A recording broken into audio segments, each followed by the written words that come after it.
मध्य प्रदेश में मौसम चुनावी है और सियासी तकरार मची है।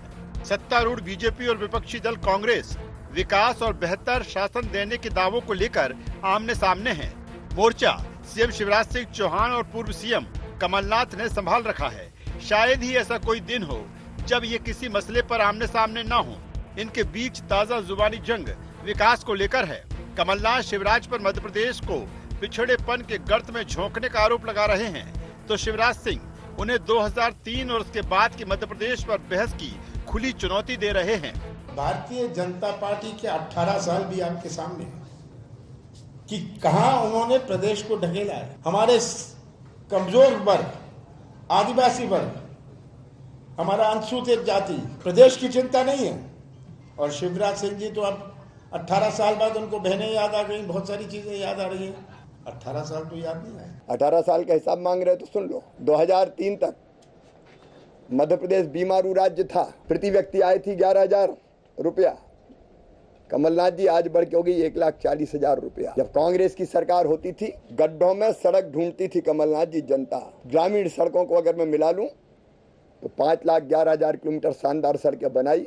उनके समय जब दिग्गी मुख्यमंत्री थे तो बच्चे डिब्बी में पढ़ाई करते थे। आज 29,000 मेगावाट बिजली बना के मध्य प्रदेश की जनता को दी है। हमारी विकास दर पिछले साल 18% के ऊपर थी, इस बार 16% के ऊपर है। कमलनाथ जी, जब आपके सहयोगी दिग्गी राजा और आपकी पार्टी की सरकार थी, तब बजट हुआ करता था 23,000 करोड़ रुपया। उसको बढ़ा के हमने किया 3,14,000 करोड़ रुपया। मुझे गर्व है 18 साल में हमने मध्य प्रदेश बदला है। विकास पर छिड़ी इस बहस के बीच नीति आयोग ने भी आर्थिक विकास के आंकड़े जारी कर सीएम शिवराज सिंह चौहान के विकास के दावों पर मोहर लगा दी है। नीति आयोग ने राष्ट्रीय बहुआयामी गरीबी सूचकांक जारी किया है। नीति आयोग ने माना है कि एमपी में 1 करोड़ से ज्यादा लोग गरीबी सीमा से बाहर आए हैं। मध्य प्रदेश में 15.94% अर्थात 1 करोड़ 36 लाख लोग गरीबी सीमा से बाहर आए। देश की गरीबी कम करने में एमपी का 10% योगदान है। गरीबी हटाने में मध्य प्रदेश ने 5 साल में ये मुकाम हासिल किया है। हालांकि कांग्रेस नीति आयोग के आंकड़ों को भी मानने के लिए तैयार नहीं है। कांग्रेस नेताओं का कहना है कि जनता को गुमराह करने के लिए सरकारी आंकड़े जारी किए गए हैं। एमपी का कितना विकास हुआ है वो मैदान में जाने पर अपने आप नजर आ जाता है। झूठे आंकड़े दिल्ली से लेके भोपाल तक के अधिकारी भारतीय जनता पार्टी के इशारे पे जनता के सामने परोसते हैं। सत्य क्या है, मैं तो रोज गांव घूमता हूँ, ग्रामीण लोगों के बीच में रहता हूँ। इतनी बुरी दुर्दशा है कि 18 साल में और पीछे हो गया, गरीबी रेखा में जूझ रहा है, लड़ रहा है। दूसरे आंकड़े नहीं दिखते इनको। ये ढकोसले वाला थोथा विकास, खोखला विकास मध्य प्रदेश की जनता समझ गई है। मध्य प्रदेश की चुनावी जंग कई मोर्चों पर चल रही है, लेकिन सबसे बड़ा मोर्चा विकास के दावों का है।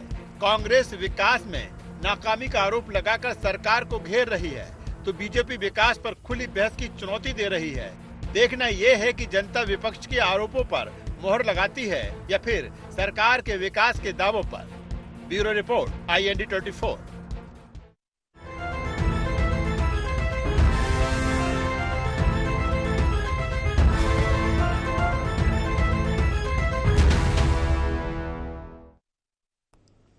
नमस्कार, IND एजेंडा विश्वास वर्सेस अविश्वास में आपका स्वागत है। मैं हूं आपके साथ नवीन पुरोहित। चर्चा को विस्तार देंगे उसके पहले IND एजेंडा के मुख्य बिंदुओं की तरफ एक निगाह डाल दें। 2003 से 2023 के बीच कितना बदला मध्य प्रदेश? शिवराज सरकार के विकास के दावों में कितना दम? शिवराज सरकार के विकास के दावों पर कांग्रेस को क्यों नहीं हो रहा है विश्वास? 2023 में कितना बड़ा चुनावी मुद्दा बनेगा विकास? नमस्कार, इन्हीं सवालों के साथ चर्चा में आप सबका पुनः स्वागत है। सियासी दल अपने अपने वादों और दावों की नुमाइश कर रहे हैं। गरीबों की और गरीबी की आंकड़ों की पैमाइश कर रहे हैं और बता रहे हैं कि मध्य प्रदेश ने बहुत बेहतर काम किया है। नीति आयोग के आंकड़े भी उसका समर्थन करते हुए दिखाई दे रहे हैं जो सरकार दावा कर रही है, लेकिन विपक्ष का कहना है कि सूरत हाल ज़मीन पर कुछ और ही है। जो दावे किए जा रहे हैं वो सिर्फ दावे किताबी हैं, वो दावे जो है झूठे हैं, दावे खोखले हैं। लेकिन जिस प्रकार से तमाम सूचकांकों का हवाला अगर विपक्ष देता है वो भी आंकड़ों पर ही निर्भर करते हैं। तो सरकार को एक बेहतर आंकड़ा मिला है नीति आयोग की तरफ से कि मध्य प्रदेश में करीब करीब 1.25 करोड़ से ऊपर लोग गरीबी की रेखा के बाहर आए हैं। शिवराज सिंह चौहान ने हुंकार भरी कि मध्य प्रदेश को उन्होंने बीमारू से विकसित प्रदेशों की श्रेणी में लाकर खड़ा कर दिया है। वहीं कांग्रेस कह रही है कि उनके पास इसके अलावा कुछ कहने को है नहीं। जो प्रदेश का विकास है, चाहे वो औद्योगिक क्षेत्र में हो, शिक्षा के क्षेत्र में हो, स्वास्थ्य के क्षेत्र में हो, वो करा रहा है, हाँफ रहा है। तो इसी मुद्दे पर करेंगे चर्चा कि सरकार के विकास पर क्यों है आखिर विपक्ष को अविश्वास। हमारे साथ चर्चा में शामिल हैं सनवर पटेल जी, हैं प्रवक्ता हैं मध्य प्रदेश भारतीय जनता पार्टी के, संतोष सिंह गौतम साहब उपाध्यक्ष मीडिया विभाग मध्य प्रदेश कांग्रेस से, वरिष्ठ पत्रकार गौरव चतुर्वेदी जी हमारे साथ जुड़े हुए हैं। आप समस्त महानुभावों का बहुत बहुत स्वागत है। तो सीधा सवाल संतोष सिंह जी, ये जो आंकड़ों की पैमाइश है ये आपको नुमाइश क्यों दिख रही है? देखिए, तुम्हारी फाइलों में गांव का मौसम गुलाबी है, लेकिन मैं जानता हूं ये आंकड़े झूठे हैं, ये दावा किताबी है। ये बात कोई ऐसे ही नहीं कही गई है। ये बात इसलिए कही गई है कि जब भी इस प्रकार की सरकारें जो हर मोर्चे पर फेल होती हैं वो इस प्रकार के झूठे आंकड़े पेश करने की कोशिश करती हैं। और कौन नहीं जानता है कि पूरे भारत में मध्य प्रदेश सहित जितनी भी एजेंसियां हैं वो सब इशारों पर नाच रही हैं तानाशाहों के। तो मैं एक बात साफ कर देना चाहता हूं कि केवल यही क्यों, नीति आयोग ही क्यों, तमाम ईडी को देख लीजिए आप, सीबीआई को देख लीजिए, जो कठपुतली बनकर एजेंसियां काम कर रही हैं, इनसे क्या आप ऐसे दावों की उम्मीद कर सकते थे जैसे मध्य प्रदेश की राजनीति पर प्रतिकूल असर पड़े? वो तो मध्य प्रदेश को एक प्रकार से सोच रहे हैं कि हम कैसे भी करके जीतें, क्योंकि अभी कर्नाटक जीतने से जो विश्व गुरु है उनकी इज्जत पर डेंट लगा है, जो हिमाचल प्रदेश है वो हारने से उनकी इज्जत पर डेंट लगा है। तो मैं एक भी चीज कहना चाहता हूं कि मध्य प्रदेश को किसी भी हाल में खोना नहीं चाहते, इसलिए इस प्रकार के आंकड़े फेंके जा रहे हैं। और अभी तो ये कुछ नहीं है, आप चुनाव आने दीजिए, इस प्रकार के कई झूठे आंकड़े और सामने आएंगे। लेकिन एक बात सही है कि जो जनता हकीकत में देख रही है, जो जनता सड़कों पर देख रही है, जनता ये बेरोजगारी से जूझ रही है, गरीबी से जूझ रही है, 200 रुपए किलो से अधिक का टमाटर उसको खरीदना पड़ रहा है, 110 रुपए का उसको पेट्रोल खरीदना पड़ रहा है। तो जनता जो हकीकत की चीजें हैं उसको देखेगी या इन आंकड़ों पर विश्वास करेगी? ये आंकड़े प्रबुद्ध वर्ग के बीच में बहस का विषय है, लेकिन जो जनता जमीन पर फेस करती है वो जनता वोट देने जाएगी। और वो जनता जान रही है कि 20 सालों के अंदर इन शिवराज सिंह चौहान महोदय को लाडली बहना की याद क्यों नहीं आई, अपने भांजों की याद क्यों नहीं आई जो भयंकर बेरोजगारी से जूझ रहे हैं। लगातार ऐसी परीक्षाओं में जो घोटाले हो रहे हैं उनसे जो उनके परिवारों पर बीत रही है कि जो लगातार परीक्षाएं दे रहे हैं, लगातार परीक्षाएं दे रहे हैं और बार बार हर परीक्षा में घोटाला हो जा रहा है। तो मैं ये कहता हूं कि घोटाले इतने सीधे नहीं जितने दिख रहे हैं। ये घोटाले की शुरुआत व्यापम घोटाले से हुई है और उसके आरोपी लक्ष्मीकांत शर्मा ने जेल के पीछे से कहा था कि अगर मैंने मुंह खोला तो बड़ी मछलियां सीखचों के पीछे होंगी। तो वो जो बड़ी मछली है ना वो अभी जिंदा है, वही घोटाले कर रही है। और कांग्रेस की सरकार आई तो निश्चित ही वो बड़ी मछली सीखचों के पीछे होगी, क्योंकि ये एक लक्ष्मीकांत शर्मा की इच्छा भी थी। तो भारतीय जनता पार्टी के नेताओं की जो इच्छा थी उसको भी हम पूरा करेंगे अपनी सरकार आने के बाद। जी जी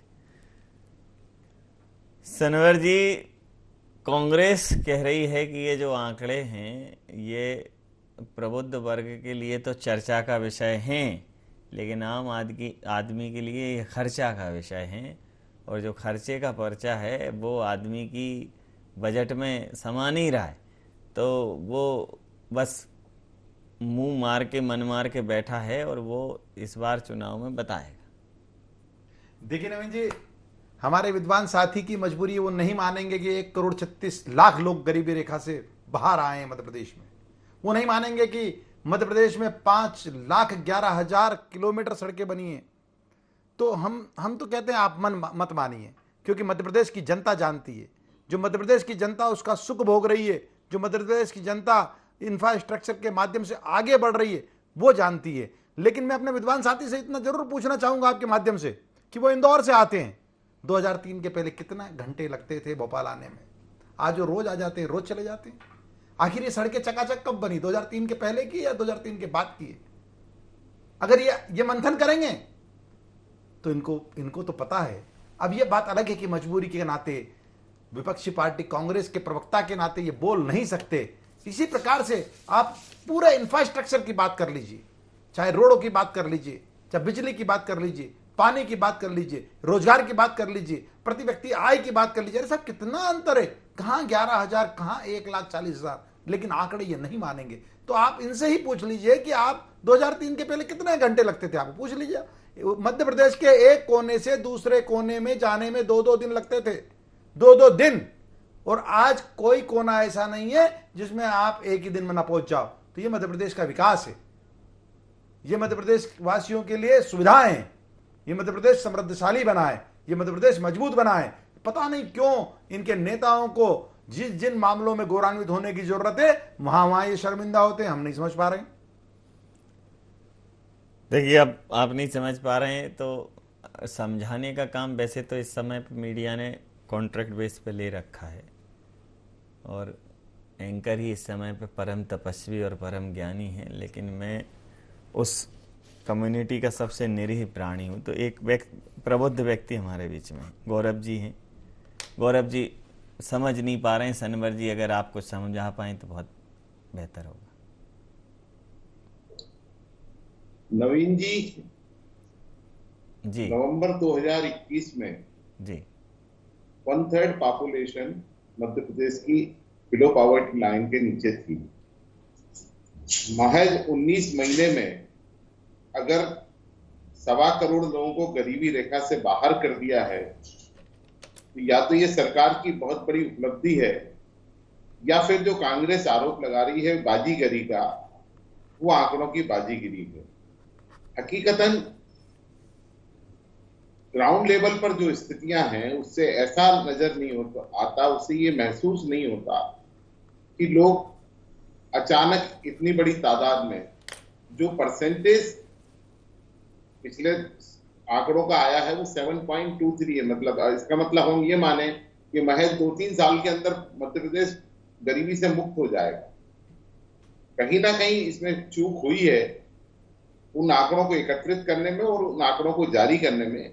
सरकार को फिर से एक बार, या नीति आयोग को फिर से एक बार इसका विश्लेषण करना चाहिए। जी जी सनवर जी, ये जो आंकड़ों का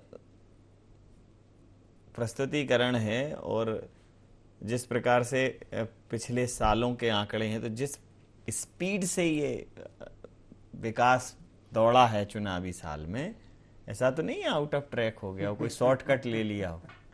देखिए नवीन जी, बहुत ही स्पष्ट है कि भारतीय जनता पार्टी की सरकार 24 घंटे 365 दिन सक्रिय रहकर मध्य प्रदेश को समृद्धशाली बनाने में लगी है। 2003 के पहले का बीमारू मध्य प्रदेश हमने देखा है, और उसके बाद सने सने लगातार हमने मध्य प्रदेश को आगे बढ़ते हुए देखा है। आज मध्य प्रदेश में जो सड़कें हैं, जो बिजली है, हमारे सामने है। आप सड़क में गड्ढे होते थे कि गड्ढे में सड़क, ये पता नहीं होता था। आज सड़कें हमारे सामने, किसी से छुपी नहीं है, मध्य प्रदेश की जनता देख रही है। आज पानी की क्या स्थिति थी, आज पानी कितने लाख हेक्टेयर कृषि भूमि सिंचित होती थी, मात्र 7 लाख हेक्टेयर कृषि भूमि सिंचित होती थी, आज 44 लाख हेक्टेयर कृषि भूमि सिंचित होती है। और आप कहेंगे कि ये आंकड़े हैं, तो एक बार नहीं, 2 बार नहीं, 7-7 बार पंजाब जैसे कृषि कर्मण प्रांत को पिछाड़कर और मध्य प्रदेश ने कृषि कर्मण अवार्ड को जीता है। ये कैसे जीता है? अगर सर्वाधिक अनाज हमारे यहाँ उत्पादन नहीं हो रहा है तो हम लोग कैसे 7-7 बार कृषि कर्मण अवार्ड जीतते हैं? तो ये आंकड़े नहीं है, ये सच्चाई है, और सच्चाई को ही आंकड़े बयां करते हैं। जी जी, देखिए संतोष जी, ये आंकड़ों की बाजीगरी नहीं है। कांग्रेस इस पर क्यों अविश्वास कर रही है, ऐसा कहना भारतीय जनता पार्टी का है। और एकदम कोरोना के बाद जो विकास का पहिया घूमा है, चूंकि देखिए डबल इंजन की सरकार है तो बढ़ गई होगी स्पीड, क्यों संशय है? हाँ, यही तो शंका का विषय यही है नवीन जी, कि जिस प्रकार से जिस परसेंटेज ग्रोथ से बढ़ी है, 29% शायद 2-3 साल का आंकड़ा इन्होंने दिया है कि इतने परसेंट लोग अमीर हो गए या गरीबी रेखा से बाहर आ गए। 15.94 ये शायद एक ही साल का है जी। बाकी हाँ, तो मैं ये एक साल के अंदर अगर इतना होता है तो निश्चित रूप से उंगलियां उठेंगी। और मध्य प्रदेश चूंकि चुनावी राज्य है और यहाँ 2018 में सरकार हारी थी भारतीय जनता पार्टी की, तो भारतीय जनता पार्टी अब कोई रिस्क नहीं लेना चाहती। मैं बोल रहा हूं ऐसे और भी आंकड़े भी परोसे जाएंगे जिससे जनता भ्रमित हो जाए, लेकिन जनता भ्रमित नहीं होने वाली। जनता जमीन पर देख रही है कि उसकी आर्थिक स्थिति में कितना इजाफा हुआ, कितने लोगों को रोजगार मिला, कितने लोग यहां पर परीक्षाओं में सफल हो रहे हैं। आप देखिए, जब भी कोई परीक्षा होती है बच्चों से परीक्षा फीस भरवा ली जाती है, यह भी एक बड़ा स्कैम है और इसकी भी जांच होगी जब कांग्रेस की सरकार आएगी। तो आप देखिए, अभी पटवारी परीक्षा घोटाला हुआ, कितना बड़ा घोटाला हुआ, जिसमें एक ही कॉलेज से इतने सारे बच्चे सिलेक्ट हो गए, सारे टॉपर्स एक ही कॉलेज से थे, और वो कॉलेज किसका था? भारतीय जनता पार्टी के नेता का। मैं समझता हूं इन सब बातों के बावजूद भारतीय जनता पार्टी की सरकार को जरा भी लज्जा नहीं आ रही है कि इतने तमाम घोटाले करने के बावजूद, व्यापम जैसा घोटाला करने के बावजूद फिर पटवारी घोटाला कर देती है। आप समझिए, जिसके मन में थोड़ी सी भी नैतिकता होती है ना, उस प्रकार के घोटालों का रिपीटेशन नहीं करता है। महाकाल के नाम पर ये पैसा खा गए। महाकाल के नाम पर पैसा खाने के पहले आम आदमी 10 बार सोचता है कि भगवान के नाम पर कैसे पैसा खा जाऊं, लेकिन इस सरकार को शर्म नहीं है। वो भगवान के नाम पर पैसा खा जा रही है, मूर्तियां गिर जा रही है, टूट जा रही हैं। पुराने जमाने में सीधे सीधे अटैक होते थे और महमूद गजनवी ने सीधे सीधे आक्रमण करके मूर्तियों को खंडित किया था, लेकिन ये भ्रष्टाचार करके, घोटाले करके मूर्तियों को खंडित करने का अप्रत्यक्ष तरीका निकाल रही है भारतीय जनता पार्टी। ये मेरा साफ आरोप है। जो भगवान के घोटाले से नहीं डर रहा, तो मैं समझता हूं कि जितने भी कॉरिडोर डेवलप हो रहे होंगे पूरे देश में, निश्चित रूप से वहां भारतीय जनता पार्टी के नेताओं की मिलीभगत से भ्रष्टाचार हो रहे होंगे। महाकाल का उदाहरण हमारे सामने है। ये जो सतपुड़ा भवन की आग लगी थी ना, ये ऐसे ही नहीं लगी थी, ये सबूत मिटाने का षड्यंत्र है। और सबूत कब मिटाए जाते हैं? जब पता लग जाता है कि सरकार जाने की कगार पर है। तो अभी ऐसे और झूठे आंकड़ों की कांग्रेस प्रतीक्षा करेगी, लेकिन सभी का डटकर जवाब जनता के सामने लाएगी। गौरव जी, कांग्रेस भरोसा नहीं कर रही है। कांग्रेस कह रही है कि ये जो विकास की जो रफ्तार है, इस रफ्तार पर सवाल है, और इतने स्पीड ब्रेकर होने के बाद भी स्वास्थ्य, शिक्षा, इन तमाम चीज़ों के सरकार अगर इस स्पीड से दौड़ी है तो ये सिर्फ और सिर्फ दिखावा है, छलावा है, और कांग्रेस इसका जो है डटकर जवाब देगी। लेकिन चुनावी साल है तो कांग्रेस को भी इन आंकड़ों की, मुझे लगता है कि पड़ताल करनी चाहिए, सिर्फ बातों से होगा नहीं। इस स्वाभाविक बात है नवीन जी, आंकड़ों का सूक्ष्म विश्लेषण अगर आप भी करेंगे तो आपको भी वो तथ्य सामने नजर आएंगे, या भाजपा भी उन आंकड़ों का सूक्ष्म विश्लेषण करे तो वस्तु स्थिति सामने आएगी कि कहां पर कमी है। और ये सूक्ष्म विश्लेषण करना भाजपा के लिए फायदेमंद इसलिए है कि भाजपा को जहां लगता है कि वहां जहां गलती हो रही है उस गलती को सुधार सकती है। कांग्रेस का काम विपक्ष के तौर पर आम जनता के हित के बारे में सोचना है। अगर कांग्रेस सूक्ष्म विश्लेषण कर करके सारी बातों को सामने रखती है तो उसमें कोई बुराई नहीं है। ये आपको भी सूक्ष्म विश्लेषण करना पड़ेगा, मुझे भी करना पड़ेगा, और जो भी यहाँ है या प्रशासन शासन है उसको भी सूक्ष्म विश्लेषण करना पड़ेगा, क्योंकि इतना बड़ा गैप आना संभव नजर नहीं आता है। तरक्की हुई है, तरक्की से इनकार नहीं किया जा रहा है, लेकिन गरीबी रेखा से एकदम से इतनी तादाद में बाहर हो जाना आश्चर्य का विषय है। जी देखिए सनवर जी, या तो आपने जादू कर दिया है, जैसे मोदी मैजिक, मामा मैजिक, या तो चला है, या जैसे जादूगर एक ऐसे निकाल देता है कबूतर, तो कबूतर वैसा होता है, वो ऐसे अंडे निकाल देता है तो दिखाने के होते हैं, तो ये वैसा वाला तो जादू नहीं है। देखिए नवीन जी, ये तो काम है, ये तो 24 घंटे 365 दिन सक्रिय रहकर काम करने की भावना है, ये तो अंत्योदय है। ये तो रात दिन एक ही बात की फिक्र करना है कि कैसे हमारे प्रदेश को समृद्धशाली बनाया जाए, कैसे गरीबी को खत्म किया जाए। ये और कोई नहीं कर सकता, क्योंकि ये मादा किसी और में नहीं है। ये तो भारतीय जनता पार्टी ही कर सकती है, शिवराज सिंह चौहान कर सकते हैं।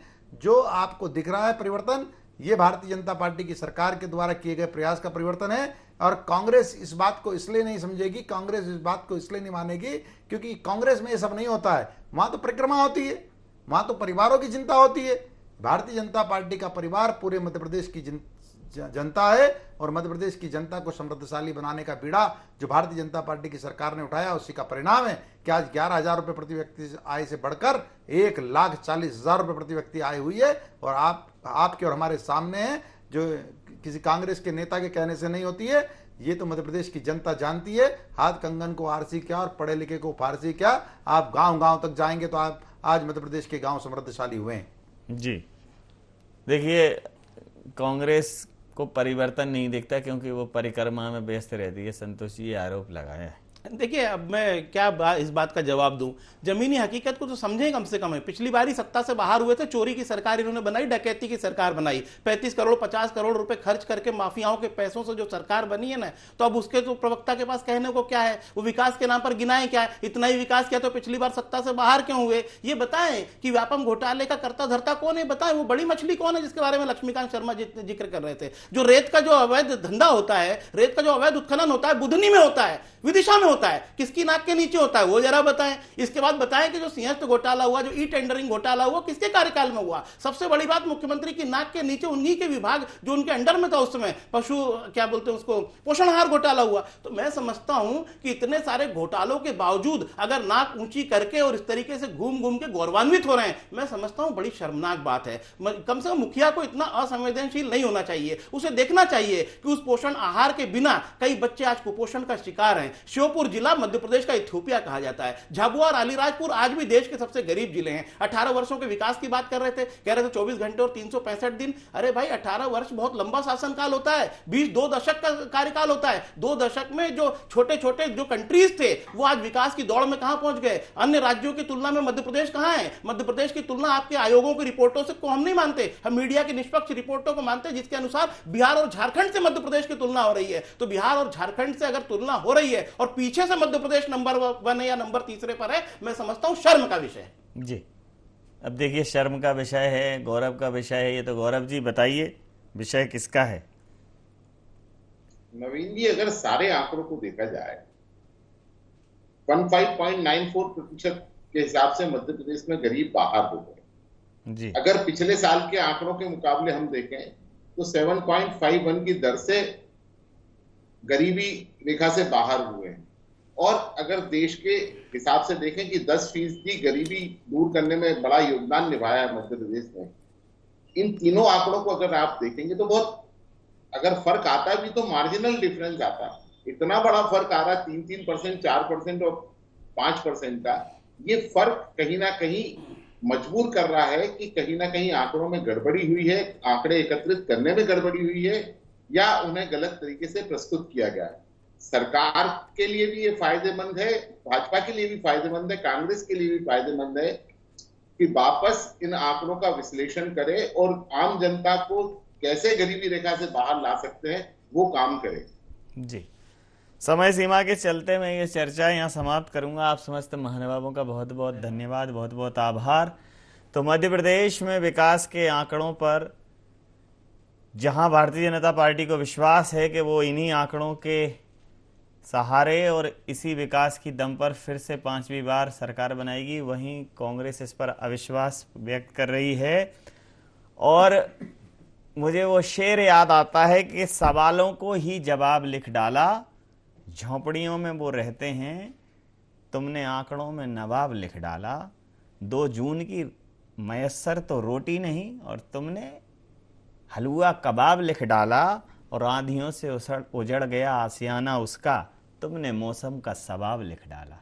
तो किसने क्या लिखा है, किसने क्या बोला है, और टीवियों पे क्या बोला जाएगा, अखबारों में क्या बोला जाएगा, ये मत सुनिएगा, टटोलिएगा।